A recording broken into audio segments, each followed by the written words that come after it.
It was supposed to be a celebration of peace, the 1972 Olympic Games in Munich. The world had gathered in a city reborn, determined to erase the memory of its darker past. Athletes trained, reporters laughed, and flags from every nation fluttered beneath a bright Bavarian sky. But in the early hours of September 5, 1972, peace itself was about to be taken hostage. Please help this channel grow. Like the video, try the new hype feature, leave a comment and subscribe for more stories. This helps us a lot. Thank you. At 4:30 a.m., 8 men approached the Olympic Village. Dressed like athletes, they carried duffel bags filled not with sports gear, but with Kalashnikov rifles and hand grenades. Their goal was simple and deadly: kidnap Israeli athletes to bargain for the release of Palestinian prisoners. They climbed the fence with the help of friendly American athletes who believed they were just returning from a night out. Minutes later, the men slipped into the Israeli quarters, Building 31, and the games of peace became a theater of terror. Gunfire shattered the morning calm.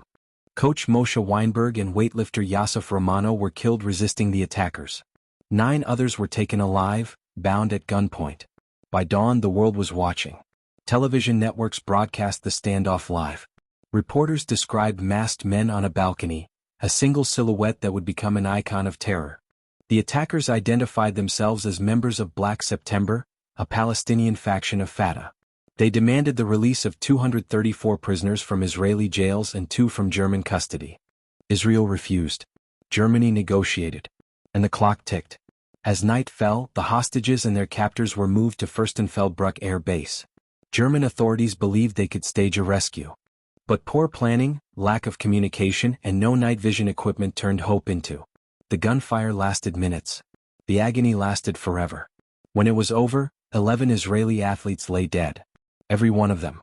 The world had witnessed mass murder live on television. The games were suspended for a day of mourning. And for Israel, mourning soon turned to resolve. In Jerusalem, Prime Minister Golda Meir sat in her office as the names of the dead were read. 11 sons of Israel. 11 families shattered. Meir spoke with a voice that would define an era. The world will forget, she said. But we will not. We will find them, every one of them. And so was born one of the most secretive operations in modern history.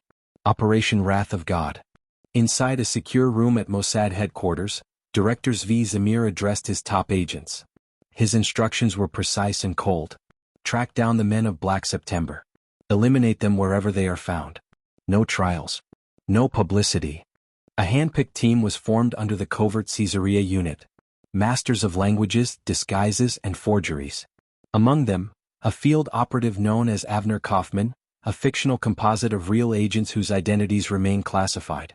Their task: to hunt down and destroy the terror network behind Munich. Their tool: fear itself. Their first target was Mahmoud Hamshari, the Palestinian representative of Black September in France. He was educated, charming, and living openly in Paris. He had no idea he was being followed. Agents posing as telephone technicians entered his apartment, installing a device beneath the floor under his phone. Days later, as Hamshari answered a call, a signal was sent from a van down the street. The blast killed him instantly. Israel had taken its first revenge. The message was clear: those who shed Israeli blood would not sleep safely again. Over the next year, Mossad agents fanned out across Europe: Rome, Athens, Cyprus, Beirut. Each target was connected to the Munich operation: a planner, a financier, a courier. Car bombs, letter bombs, ambushes in shadowed alleys, a silent war waged beneath Europe's streets. For the families of Munich's victims, news of each mysterious death felt like justice. For the agents, it was a burden they could never lay down. As the months passed, Avner and his team began to feel the weight of their mission. Some targets were guilty, others were rumored accomplices. The lines blurred. They asked themselves, was this justice or revenge? But orders were orders. The hunt continued. And then, in the summer of 1973, everything changed. In a quiet Norwegian town called Lillehammer, Mossad believed they had found their ultimate target: Ali Hassan Salameh, the mastermind of the Munich Massacre. They watched for days. He fit the description. The approval came through. 2 agents closed in and fired. Moments later, their world collapsed. The man they killed was not Salameh, but an innocent Moroccan waiter, Ahmed Bouchiki. Within hours, Norwegian police arrested several Israeli agents. The headlines screamed across Europe: Israeli spies caught in Norway. It was a disaster. Operation Wrath of God was suspended. Golda Meir herself questioned how far they had gone. For the agents, the hunt was over, for now. For 6 years, the world heard nothing of Mossad's revenge. But beneath the silence, the machine was rebuilding, patient, relentless, waiting for its moment to strike again. And when they returned, they would bring the fire back to Beirut, and to Ali Hassan Salameh himself. After Lillehammer, silence fell over Mossad. The world condemned Israel's reach into neutral Norway. Agents were exposed, identities burned, and trust inside Europe's intelligence circles cracked. But inside a quiet safe house north of Tel Aviv, a small circle met again. Golda Meir listened, weary yet unbroken. "We cannot let the murderers of our sons become heroes," she said. A single nod from Director Zvi Zamir restarted the machine. Operation Wrath of God was reborn, deeper in shadow, sharper than before. A new chief, Mike Harari, took command. He rebuilt the network. Fresh documents, new safe houses, false passports from half a dozen countries. The agents trained for months. Surveillance, tailing, silent entries. They were ghosts again. In Beirut, one man rose from the chaos of factions, Ali Hassan Salameh. Tall, elegant, fluent in English, he drove a red Camaro and moved among diplomats and movie stars. The press called him the Red Prince. To the public, he was a political officer for the Palestinian cause. To Mossad, he was the architect of Munich, the man who'd trained and funded the killers. And he was now under personal protection of Yasser Arafat himself. Finding Salameh was one thing. Reaching him inside Beirut, that was war itself. Avner Kaufman and a new cell moved through Europe again. Athens, Rome, Madrid. Each target was a link in Salameh's network. Bankers, couriers, weapons dealers. Car bombs detonated on quiet streets. In Cyprus, a man opened a book that wasn't a book, and never closed it again. Each strike was surgical, each message identical. Munich is not forgotten. But the cost was growing. Agents lived under aliases so long they forgot their own voices. Every phone call, every doorbell felt like a snare. European governments demanded answers. Who was killing Palestinian activists in their cities? No one claimed responsibility, but everyone suspected. For Israel, each operation was a signal of strength. For others, it was a shadow war spilling across borders. And in the middle of it all, the Red Prince still walked free. In 1977, a new asset surfaced in Beirut, a foreign woman, a diplomat's wife whose name remains classified. She moved in the same social circles as Salameh, cocktail parties, film premieres, charity galas. Through her, Mossad gained a window into his life.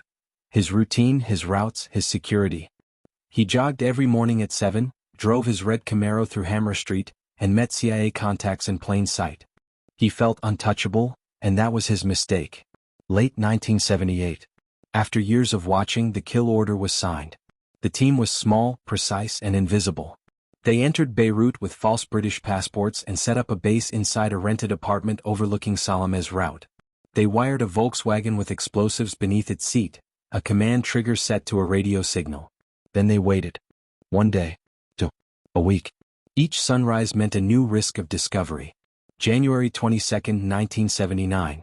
Salameh left his apartment in a convoy of cars. The red Camaro in front. Bodyguards behind. He smiled to the crowd, the movie star freedom that defined him. As the convoy passed the Volkswagen, a signal was sent from a rooftop nearby. The Red Prince was gone. So were his guards and 4 civilians unlucky enough to walk too close. Within hours, Mossad agents melted back into the city, then vanished beyond the sea. News broke across the Middle East. Israel celebrated quietly. The CIA expressed regret. Salameh had been their channel to Arafat for talks of peace. Even within Mossad, there was no triumph. Some felt they had defended their nation's honor. Others wondered if they'd killed the chance for diplomacy. Justice and vengeance had become indistinguishable. 17 years after the Munich Massacre, Operation Wrath of God was over. Most of the men behind Munich were dead, some by Mossad's hand, others by fate's own design. Israel had proved its reach. But the agents who served in the shadows paid a price no metal could cover. They lived with aliases, memories, and ghosts. The world moved on. They could not. The wrath of God had fallen, but so had innocence. The lesson left behind was as old as vengeance itself, that when justice and revenge walk hand in hand, both are lost to the dark. When the smoke of vengeance cleared, the world looked different. Operation Wrath of God had ended, but its shadow stretched far beyond the bodies left behind. Munich had changed everything. The way nations fought terror, the way agents served, and the way the world measured justice. In Jerusalem, the government called the operation a success. Behind closed doors they called it a tragedy. Mossad was ordered to dismantle the field units. Many agents vanished into new identities. For them there were no parades, only sleepless nights and empty passports. Across Europe, investigators pieced together the pattern of killings: Paris, Athens, Rome, Beirut. They found the fingerprints of professionalism, and the ghost of Munich in every line of every file. Governments rewrote laws. Counter-terror units were born. Before Munich, the world treated terrorism as crime. After Munich it became war. Airports tightened security. Intelligence agencies began to cooperate across borders. New names appeared: Interpol Terror Desk, Delta Force, GSG-9, Yamam, born from the lessons paid for in blood. Every hijacking, every hostage crisis, every bomb scare that followed carried a piece of 1972 inside it. The world was learning, reluctantly, how to fight an invisible enemy. Each year in September they gather in Munich. 11 names carved in stone, the athletes who never came home. Mothers, brothers, teammates place white roses at the memorial. The cameras flash, the speeches fade, but the grief never leaves. For them, justice was never about vengeance. They asked for memory, and for a world that would never let it happen again. Many of the operatives disappeared into quiet lives. Farmers, businessmen, diplomats under false names. Some never returned home. Years later, a few spoke in whispers. "We killed monsters, yes," one said. "But we became shadows ourselves." They lived with the weight of choices made in darkness. Their children grew up never knowing who their parents truly were. Such is the price of secret wars. Victories that cannot be claimed, losses that cannot be confessed. Historians still debate what Operation Wrath of God achieved. Did it make Israel safer, or did it ignite more hatred? Was it justice, or revenge written in another name? Golda Meir herself carried the question to her grave. "Every civilization must fight to survive," she said, "but if we forget why we fight, we will lose ourselves." Her words hang over every nation that wages war in secret. Half a century later, the lessons of Munich live inside every intelligence briefing. Drones watch where agents once walked. Algorithms now do what spies once risked their lives to achieve. But the question remains unchanged: how far should a nation go to protect its people? The cycle of terror and reprisal still turns. From Beirut to Baghdad, London to Tel Aviv, the same moral fault line runs beneath the surface. Safety versus humanity, vengeance versus justice. Munich was meant to celebrate the unity of nations. Instead, it revealed the fragility of peace. Out of its ashes rose an era where shadows fought shadows, and where every secret carried a moral cost. For Mossad the mission ended. For the world it was only the beginning, a warning written in the language of loss. In the end, the wrath of God was not just a story of revenge. It was the story of a nation searching for peace in a world that refused to grant it. A world still learning that true justice is not found in the trigger's pull, but in the courage to remember, and to change.